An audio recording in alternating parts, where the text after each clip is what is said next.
Hi. So I just want to start this video off with a little intro. I want to start doing a little bit more inclusive videos around my races, meaning that I give a little bit of background about what race I'm doing and where it is, what the conditions are, and I think I'll start off in these videos kind of showing what I wear, but if that gets kind of monotonous, because the conditions are the same and I'm just wearing the same thing over and over again, I might take that out, but I think for now I'll start doing that. I mean, it's January in North Carolina, and so so between now and when I do my 100, which I'm doing April 2nd, the conditions probably will change a lot, especially this race that I'm doing is in western North Carolina, in Morganton. The next race I'm doing is so this race is the South Mountains 50K. The next race I'm doing is the URI 40 miler, which is in beginning of February. It's about a month. All my races are about a month apart. But the next one is URI 40 miler, and that's in Troy, North Carolina, which is a little closer to Charlotte, kind of middle south of the middle, east to west and south in the state, but it's in a kind of a mountainous area, not like mountains like Colorado or anything like that, but for Charlotte's pretty flat, so compared to that, URI's pretty hilly.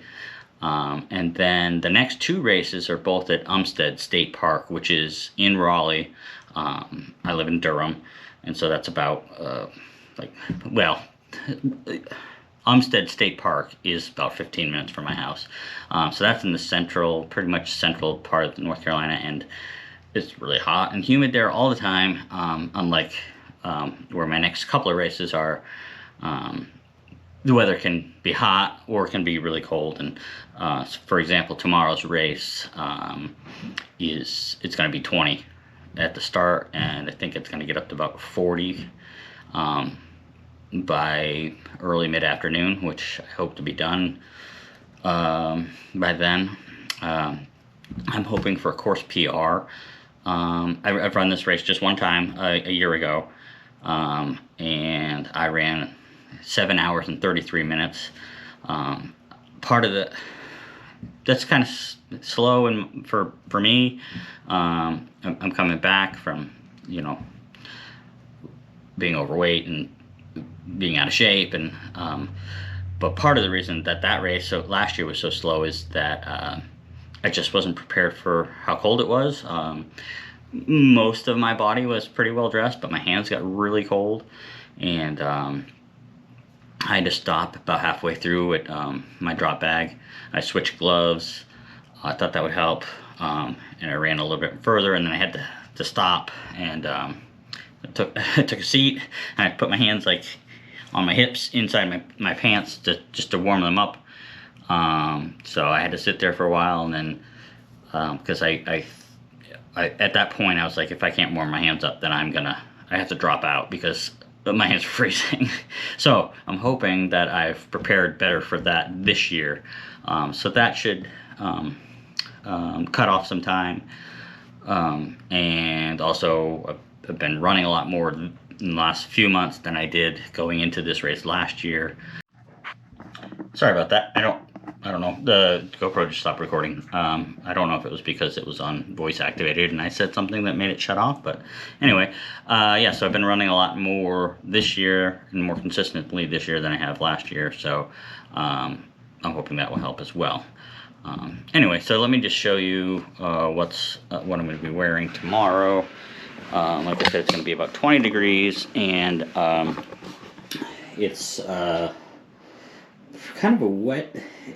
The course is goes along a lot of rivers, but it also does a lot of ridges and stuff like that. So a lot of exposed windy areas, and then also you're down by the river, so a lot of mist and just kind of wet. So like I said, last year I was pretty comfortable So I'm going to go this year with some tights, and then with some shorts over the tights. I don't typically do that. Typically I just wear tights, and then I might have like a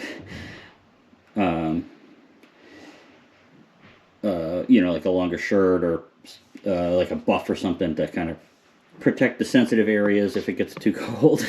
It might be too much information, but this year, just because I had some issues last year, and I'm also trying to get some weight out of my pack and kind of lower like in my shorts or in my tights. So I'm going to wear these shorts over the top of the tights, just so, because these are some Brooks tights, and this one pocket is really long. I can put my phone in there, and then it's got 4 bigger pockets that I can put gels in, or just trash or whatever. But I'll probably start off with gels to kind of get the weight out of my pack, because I've got, I guess we can move right to the pack to skip up. In my pack, I've got my 2 water bottles.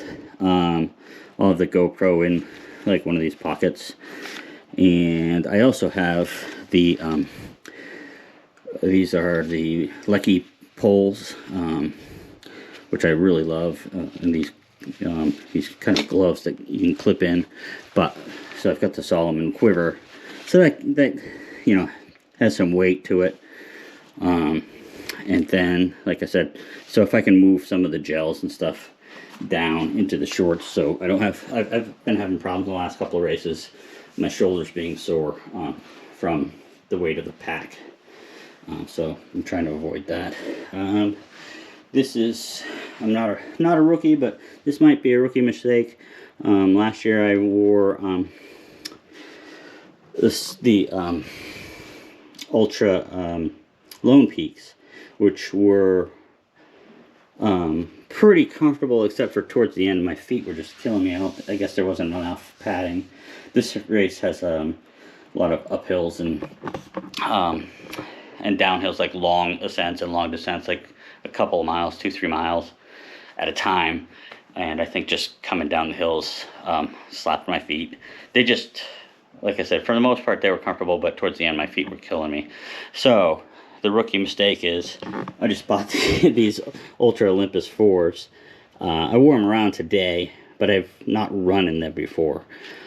They fit pretty much like the Lone Peak, so I'm not too concerned about it, but they do have a higher stack height, more cushion than the shoes I wore last year, so I'm hoping that will help with just my feet being sore.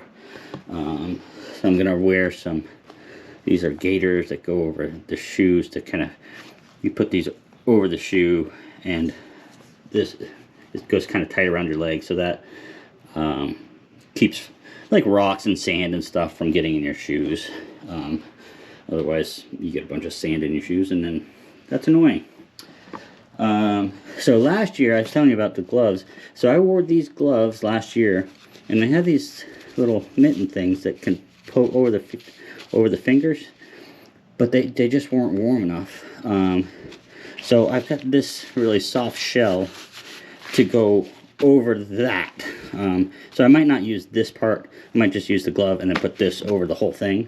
But I also have some hand warmers this time that I will put inside the gloves, and if they get too warm, I can always stuff them in there or stuff them in the pack, kind of alternate like wearing them or not, depending on how warm I am.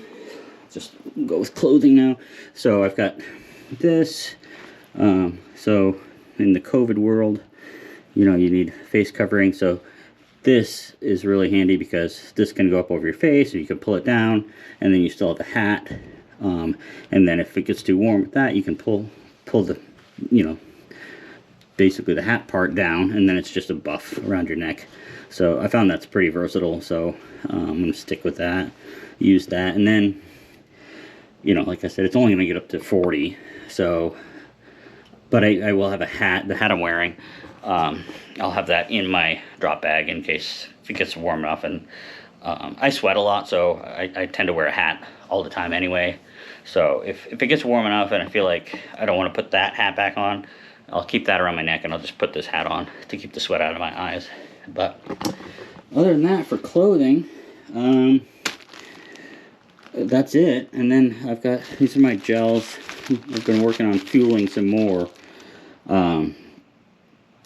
I've been just doing, historically, when I've been doing like 50Ks and stuff like that, I've been just doing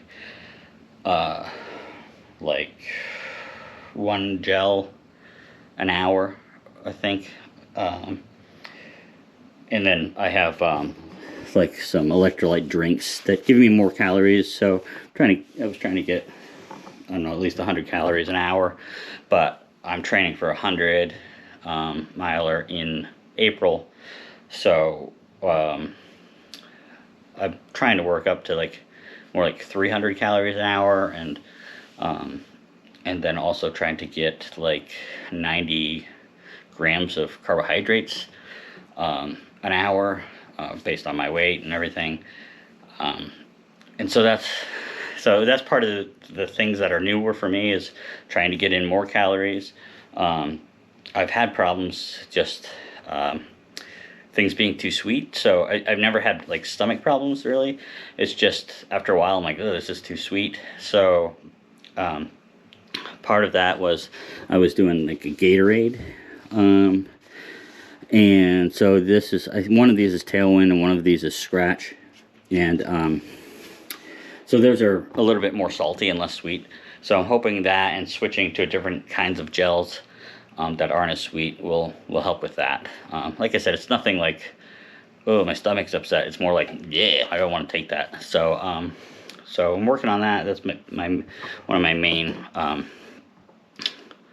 goals to get ready for the 100, other than, obviously just running a lot and training and getting used to being on my feet for so long.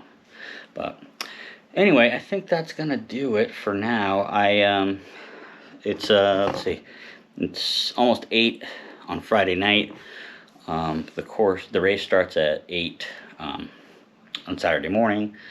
So last year, just to give you an idea, I ran it in 7.5 hours. So this year I'm hoping to do about 6.5 hours. If, like I said, part of that will just be not having to stop to warm my hands up, and part of that will be, just being in better shape, I hope. So, but that's the goal. So, I'm not sure if this seems like it's been kind of long already, so I'm not sure if I'll break this up and just have this video and then post the race video separately, or if I'll just do one big video. But anyway, so I will see you guys in the morning. Thanks. Bye.